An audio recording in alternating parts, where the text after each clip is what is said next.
All right, Shell, you gave me a take two. I love it.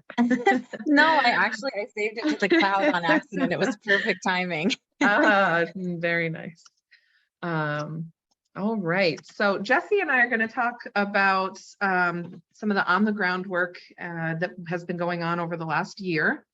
And I just want to start out by saying, sort of echoing some of what Kelly was mentioning before about the importance of this federal funding through the Delaware Watershed Fund, and how that has really enabled us to up our game in terms of stream restoration and getting projects on the ground. Over the last few years, we've had essentially every kind of delay you can imagine: COVID, learning curves, just kind of everything as we got going. And we, for the first time, can say that we've had an extremely successful construction season this year. And so we are going to just review some of the projects that we've gotten done. There's a lot of before and after pictures, which are fun to look at, and talk a little bit about what's coming up next year. So the first one is Oquaga Creek, which Tanya actually mentioned was a really high quality stream. She was on a much farther upstream piece of Oquaga Creek. But we did sample eDNA right there. I know that location. Oh, okay, right. So she got eDNA samples before we did this work. So it'll be exciting, to potentially come back and see how this work has affected that. And unfortunately, the scale of this project makes it a little bit difficult to see. Can you see my cursor on the screen? Yes. So this entire bank, it's 3, 4, 5 feet of exposed farm field. So tons of sediment entering the river here. And, this is just hundreds of feet. On the other side, there are 3 houses, and the farthest downstream was quickly losing their backyard. The Oquaga Creek was just getting closer and closer to their house every time we had a high water event. And so, again, it's kind of small, but you can see this very significant restoration project here, where this technique called root wads, they're essentially trees that are sharpened like a pencil, and they're jammed into the stream bank, and they cross over each other to really interlock and make a really strong edge for the river. And then those roots at the end, think about, the roots of a tree like it's plucked out of the ground. They actually create some really great habitat for the fish. And this is a closer picture. So we would have been standing under these trees over here when the first couple of pictures were taken. You can see that they stake down this fabric over it, and then these are some of the root wads sticking out of the edge here. So that's a super exciting project. The next one, oh, go ahead. I was just going to add, Molly, that the fabric that's down on those project sites that you'll see there is not burlap. That's coconut fiber. It's a natural material used for woven riparian buffer. Mm-hmm. All right, and you'll see more pictures of that in the future. So I'm glad you mentioned that. So this next one is right outside the village of Hancock at the Kadoja boat launch.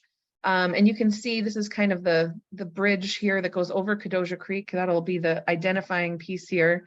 The pictures aren't taken from exactly the same spot, but pretty close.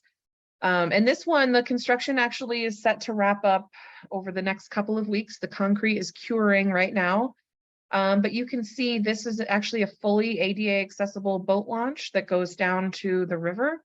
And that's for boats that can be carried, essentially. This is not a ramp for driving.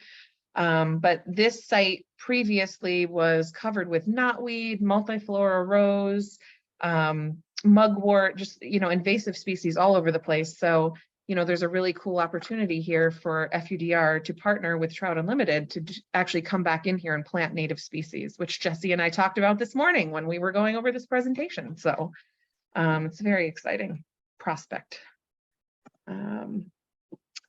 This is another before and after. So this is kind of this is essentially a drainage ditch, but it was in, kind of rough condition before, and that's been cleaned up. So, and you can see this white, kind of bright white line here. That's where the ramp actually meets the water. So to give you some sense of that, if anyone knows that site. So the next one is Willis Smith. This is in the village of Deposit. And this one is a trailered boat launch. And also you can see over here a bird blind. So in both of the cases of these, you know, in the case of Deposit, the village was really interested in developing this site. It was formerly a mobile home park that was purchased during a FEMA flood buyout and had been deeded to the town specifically for the purposes of making a park. And so we were able to partner with them. They brought in some in-kind materials and support from their highway department, and our grant funding brought in, you know, the cash to actually pay a contractor to do the work. And here we are. 2 different grant funds were used on this project. And, you know, these are recreational facilities in, you know, 2 areas where they'll be really highly used. So here is just another view of that ramp down to the water, and to the right you can see the edge of the parking area, which is sized properly so people can park trailers. Molly, this is you tagging me in for Cooksbrook. Yes, I'm tagging you in. Cool, excellent. So I should just say that there's been some excellent support from various folks related to Trout Unlimited in this presentation. There are folks still on this call who've been a part of these types of restoration works for quite a long time, long before my tenure here at TU. So I have to say thank you for all the positive spin that's been put on what we do at TU. Projects like what you're looking at here are typically when the calls start coming in. We see here a road passage or culvert that is largely undersized for the stream itself, and then also too in various state of disrepair, as you can see here. So these large stone structures and slab style culverts were pretty common 20 to 30 years ago. At this time, we go with a much more natural solution. The basis for these not only is the quality and the strength of construction, but also largely about natural materials and the stream bed at will. So Cookbrook is a pretty special place. As we've talked quite a lot about today, there are many tributaries that are relative to the conversation of the Delaware. Cookbrook feeding into the Beaverkill, as well as a few other of our small tributary projects, really help us to work from a top-down approach. We spend a lot of time on the small streams and the tributaries as a way to very clearly define what we can do at the headwaters. And we protect the jewels of these streams, as we like to refer to them. So anytime there's a small stream like this one where there's a possibility for fish passage to get out of a larger river and into a cold flowing tributary stream, that's priority number 1 for us. So Cooksbrook shows exactly that. This is a stream that has had multiple passages that have been replaced over the last few years with TU and FUDR. And so this would be the last replacement. And this is, I believe that's on Bower Road, if I'm right. So that's the Bower Road replacement, which will be the last of 4 culverts, now making full clean passage for this stream to create an off-ramp for fish in the Beaverkill. As some of you all know in the local area, and there were some questions about the Beaverkill specifically, we had a really terribly hot and dry season in the Beaverkill. To have access to cold flowing water from a mountain stream, as the Cookbrook offers, is a really great feature. The Beaverkill, as you all know, is a very special stream, been a part of the Catskill Charmed Circle and the history of angling and all the lore of the Catskills for quite some time. So everything we can do to alleviate pressure on the stream and its inhabitants is obviously good work for us. So Molly chipped right along here to show where we're at in this project. A much larger culvert with a natural base bottom included here. The pitch at which also, again, is more encouraging for fish passage. So I think we have a really, really great opportunity here to continue to tell this story. Both TU and FUDR will be collaborating on writing a little bit more narrative. That's kind of how I come into play here with our team. I am not of a scientific background. I do absolutely love angling, and I've learned quite a lot about fish and macroinvertebrates by way of my interest in fishing. But my focus is on community engagement pieces. So great opportunity like this to not only do a replacement to support the town and their needs for transportation, but again, to take care of our streams and the trout within. So this is a great kind of key piece for what we do at TU. Mm-hmm. Yeah, really great example of, you know, the benefits of this extend beyond habitat while it is great habitat, this road floods, there's town infrastructure at the end and it's a dead end road. So this is the only way to access that.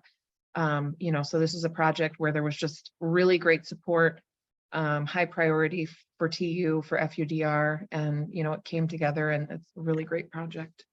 Wonderful. I agree, Molly. And as we know, we're getting more and more of these high water occurrences, and 100-year storms are not that uncommon. And so now we're a little bit more prepared for that. What you're looking at here on our next project is the Little Beaver Kill, not to be confused with the larger Beaver Kill we were just talking about. This stream actually falls into the Willowwemoc, another tributary of the Delaware. So the Little Beaver Kill project here looks quite similar to what we were just looking at on Oquaga. We've got a wide open eroded bank along property lines. Without assistance, these large chunks of sediment will continue to blow down through this territory line and then head it downstream into Livingston Manor, a very small rural community. So large boulders and sediment of that nature need to be dealt with. What Molly pointed out and accurately explained are these root wad structures that stabilize a bank of this nature. You'll also notice there we've got some willow stakes down. We continue to use this stream as a really great opportunity to engage the community. Again, another before photo here showing the erosion, and then also to a little bit closer zoomed in view, both on the root wads and then also what's called a J hook or a rock vein here. What we're causing here is a flow management that allows the stream to start to head further out to what would be our right-hand side of this stream, taking it away from that eroded bank there on the left. So we really got a great opportunity there to send the flow away and to support it properly. Photos shown here were from this last May. We brought in quite a lot of community volunteers, some of which from the angling traditional TU community, but quite a lot of the folks you see in our photos from this coverage were of the general community, friends we enlisted to come help us out. And it is a really great example of how we're looking to pivot and expand our outreach for Trout Unlimited. We've largely been an organization so focused on how we represent trout in the conversation of cold water conservation. And I think tree plantings in the community like this one really give us that chance to talk a lot more about how we can all come around public spaces and what it means for inclusion and opportunity for folks from communities who maybe were never exposed to fly fishing, maybe have no interest in fly fishing, but all are welcome to use these great public accesses. This Little Beaver Kill, yes, we're talking about a private property, but just 100 yards downstream, you'll see signage provided by DEC that allows public fishing rights access all along the Little Beaver Kill, all the way down to the Willowwemoc where it meets it. So these are, again, great opportunities for TU to kind of expand our mission and maybe tell a little bit wider reaching of a story. We are very focused not only on trout waters, but clean drinking water. So we try to align the community on these types of concepts. So I just think this is a great one to look at. Yeah, good job, Mom. Thanks. I'll take that. Next slide. Sorry, please. I'm moving you right along, Jesse. You're the only pacing I've got because you'll just leave me to chat about these otherwise. So thank you. Yeah, so this is a really great example of what we see very often when TU gets called in, or U.S. Fish and Wildlife Service, or FUDR, when a problem has exploded in its way into a roadway and the town is left to its own device to try and come up with a quick fix solution. So what you have is a big 75 or 100-foot long rock wall here. We call that rock riprap. The only trouble at play here, because obviously these look like large boulders that would secure the roadway, the bigger issue is the undercutting, where the water will find its way right below, as you see in the bottom right here. The water will continue to incise these huge rocks. No matter how heavy or large they are, water will find its way to drag sediment through and grind down these stones, and we'll have a collapse yet again. So up the way here, you're now looking at additional fragments. These got a little out of order. You're all good. It's all good, Molly. I thought I looked at the order too, so it's all good. But you're seeing again that riprap wall here, which is quickly falling away. And what really needed to be done there was a stabilization that would build a foundation below the rocks. So large tree structures and rock boulders that are anchored in to hold a wall structure like this. So again, we're doing our patchwork here after the town did the best they could to try and stop a high water storm that flooded over that roadway. You can see where that car is parked in the top there. A high water storm, I believe 2018 and 2020 pushed water well over into the roadway. So, you know, TU has these opportunities to partner with folks like U.S. Fish and Wildlife Service and FUDR to not only continue our standard message, but we really do step into small town opportunities like this where local legislation or the transportation departments may not necessarily have the budget or the priority to fix these problems in a way that's necessary. And so it's a really great chance for us to flex a little bit of our design muscle on how to rework these streams and keep them out of the roadways. So I love this picture. Thank you for sharing this. So, so you can see here, these are some beautiful rock and wood structures that allow great pooling, and we have a more natural flow of the water. And we at this point, you can see here, these rock structures here create beautiful pools that not only well up and create opportunities for the water to slide underneath these rocks, improving habitat, but also creating cold wells. This stream in particular is just absolutely incredibly rich. And for those who are not familiar with it, Laurel Creek is directly across from the West Branch Angler on the West Branch of the Delaware. The tributary is full of wild fish of rainbow trout, brook trout, and brown trout species. When we electroshock surveyed, as we'll show in a few photos down the line, this stream was flush with all 3 species of fish. And yeah, just a really beautiful project. So the property up the way here that you can see on the stream is owned by a private community. And that is the Muslims of America community, who we've been working with to plan an upcoming tree planting to support all the work we did here. So we've got some open banks that will be taking native trees. We'll be doing this one with TU and FUDR volunteers, as well as the Muslims of America community. This one will not be as much of a big public-facing project as would be on Oquaga. On the 29th of this month, we'll be doing a much larger community-focused planting on Oquaga on the restoration site to kind of rebuild the riparian buffer. But while we're talking about Laurel Creek, I'll mention that we are also backfilling our restoration work here with some tree plantings. So. Okay, so next up we have, I'm gonna kind of just fly through the rest of these. So we were able to work with the Village of Deposit to replace 3 failing culverts right in the Village of Deposit. And these are failing simply because they're, you know, probably 100 years old, and the concrete is just kind of falling apart. So you can see that. And then so this is FUDR's first year of working with I'm sorry, I have to just, Jesse, can you talk for 1 second? I have to let my dog. I was just going to offer, if you wanted to run dog control, I think I could cover this part. Some of you know the smiling faces on this page. We had the great opportunity, FUDR and TU, to bring on a crew of folks who did all of our active work throughout the season. The smiling faces you see on the left, as you can see, a diverse panel of both women and men interested in conservation and fisheries, and learning all about the various processes that go into managing streams of this nature. Over 1,100 culverts, the types of roadway passages we were just talking about, were assessed by this team. Every member of the team handled all responsibilities. So nobody got to avoid climbing in and out of snake and spider web filled culverts. We're all taking reports and taking photos to help collect the kind of data required. The photo on the right here is actually Laurel Creek that we were just talking about, just down from that riprap wall. And this is an electroshock survey. So I was totally blown away by the presentation earlier from Jim Farron at the Trudeau organization, who totally has really beautiful high-tech ways of finding fish. The electroshock surveys really help us get numbers and measurements for active fish within the system on that given day. They are conducted with New York State DEC, and they're done at very specific times each year to be able to catalog where fish are moving in the spring and then also in the fall. This team really did, I should say, just continue to laud praise to this group, who all took on the process of becoming certified in how to address these culverts. So what's called a NAC certification. So the North Atlantic Aquatic Connectivity Collaborative. I think I got all those C's right.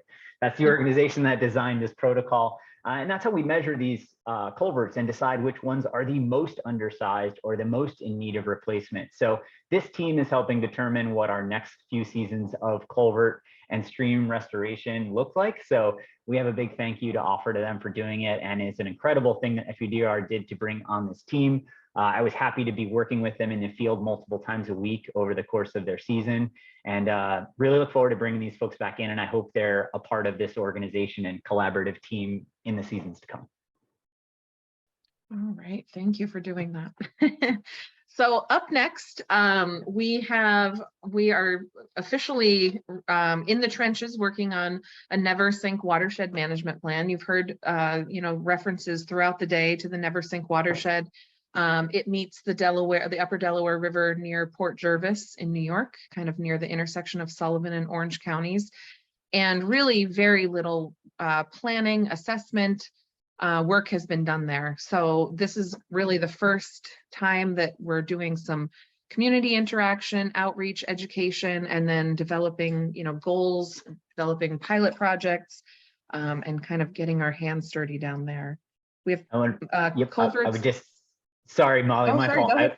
I was just going to shout out that Jillian was doing a great job organizing the early phases of this Never Sink Watershed Management Plan. We have a great role model in play from the management plans that were built for the Delaware, and also the Roundout Valley Stream. Man, I'm doing bad with my abbreviations today. That we have some really great information to pull from that talks about the management of the upper sections of the Roundout and the Never Sink. But we're going to be really heavily focused on everything below those studies and research. So we've got a lot of work to do to develop the contacts and resources we need. So if anyone has input and would like to offer some on how we can best build out our network for the Never Sink Watershed Management Plan, both Jillian and myself would appreciate it. So thank you. All right, and so the Environmental Protection Fund that Jeff touched on earlier, there are 3 projects coming out of that, one on Mongop, the Highland Access, and the Little Beaver Kill project. And those are both projects that are primarily funded through the federal Delaware Restoration Program. And just some match funding will now be provided through the Environmental Protection Fund, which was really the goal of that program, was to leverage additional federal funding by having some state match to go into the projects. There's also a programmatic piece to that, which we'll be diving into probably early next year to further develop our action agenda. We'll be meeting regularly with a steering committee, developing a grant program. I think this is you, Jesse. Yeah, so more culvert replacements to come. Obviously on Laurel Creek, you saw one of the access points for doing a restoration. There's an additional culvert in play that will need to be replaced. Also Shea Brook and Mellis Brook, Hancock and Colchester nearby. So we've got some advanced work to do, but very excited to say that there is now support and funding available in partnership with U.S. Fish and Wildlife Service and FUDR to handle these culverts too. So it's pretty great.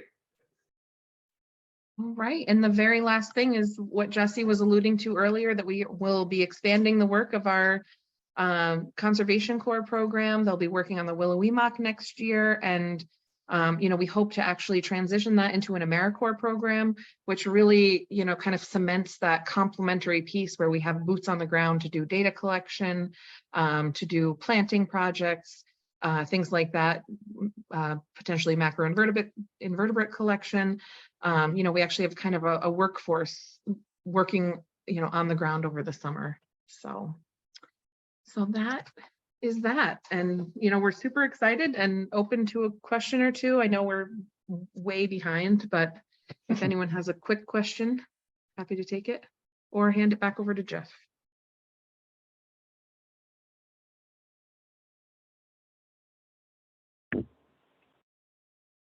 Okay, don't see any questions. Shell, is there anything in the queue?